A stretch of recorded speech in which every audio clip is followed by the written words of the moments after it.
भद्रक जिला तिहिड़ी ब्लॉक तल गोपबिंधा पंचायतर मातगजपुर ठारे नालिया नदीर 30 फुट घाई सृष्टि होइतिबा जोगु 4टी पंचायत गुड़िकरे बन्या जल प्रवेश करिछि, जहा फଳରେ ଲୋକମାନେ ଏବେ ଗାଁ ଛାଡ଼ି ସ୍କୁଲ ଘରେ ଆଶ୍ରୟ ନେଇଥିବା ଦେଖିବାକୁ ମିଳିଛି।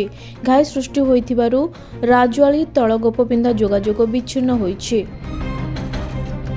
मंगलवार राति ट्राक्टर जोगे मंत्री सूर्यवंशी सूरज तल गोपबिंधा नालिया नदीर होइतिबा घाई पाखकु जाई स्थिति अनुध्यान करथिले और स्कूल घरे थिबा बन्या विपन्न मानक सहित आलोचना करथिले। बन्या जल घेରରେ थिबा लोकंक सहित मंत्री आलोचना करी सेमानकर समस्या और आवश्यकता संपर्क में पचारि बुझिथिले। विपन्नकु ठीक भावे सुखिला और रंधा खाद्य मिलुछि कि नाही से नै मंत्री स्थानीय लोकंक ठारू तथ्य नेथिले। परे धामनगर दोबल गेंगुटी नदी पोल निकटरे पहुंची बन्या स्थिति अनुध्यान करथिले। बन्या जल घेରରେ थिबा लोकंक सहित मंत्री आलोचना करी सेमानकर समस्या और आवश्यकता संपर्क में पचारि बुझिथिले। आवश्यक सहायता जोगाण और रिलीफ व्यवस्था नै गुरुत्व देथिले।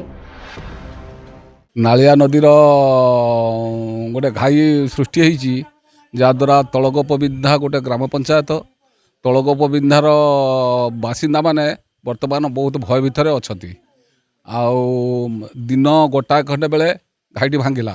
घाईटी प्रथम अल्प धरण भांगिला क्रमश बढ़ी बढ़ी बढ़ी बढ़ी 50-60 फुट पर्यंत बर्तमान हो गला लंबी गला। तेणु लोक मैंने बहुत असुविधार सम्मुखीन होती। घर द्वारा बुड़ी गला। गुरु छेली मनीष सब आसिक आश्रयस्थल स्कूल पाखे रही स्कूल पाखे रोषेबास हो खाया पीवा समस्त व्यवस्था चली।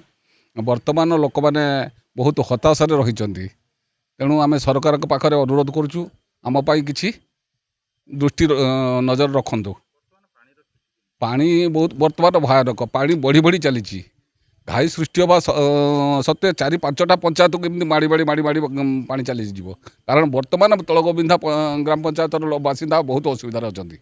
बहुत 15-20 गाँ बर्तमान नष्ट। मु मानवर मंत्री महोदय आलोचना कलापर आज बर्तमान आसी पहुँचते समीक्षा कले एवं तहसीलदार बीडीओ महोदय एवं इरिगेशन समस्त विभाग अधिकारी उपस्थित थे। काली निर्देश देते से घाई बांधापी एवं किसी लोक जो मैंने कच्चा घर थे सुरक्षित स्थान को ईशान चंडी हाईस्कल आणिकी फ्री किचन व्यवस्था कराई 300-400 लोकों एवं समस्त व्यवस्था कराऊँच। डाकबाजी जंत्र द्वारा समस्त को नवेदन कराऊँच कि माटी घर कहीं रोहतु ना। समस्त कोठाघर कि अंगनवाड़ी घर स्कूल घर समस्त व्यवस्था होती आसिक रही। बैतरणी ताहार शाखा गेंगुटी नदी में जलस्तर वृद्धि पाइबा सह धामनगर विभिन्न अंचल बन्या घरे रहिछन्ति लोकमाने। तेणु किपरि सेमाने सुरक्षित रहिबे से दिगरे दृष्टि देबाकू परामर्श दैथिले। भद्रकरू जगन्नाथ बेहेराଙ୍କ रिपोर्ट, खबर ओडिशा।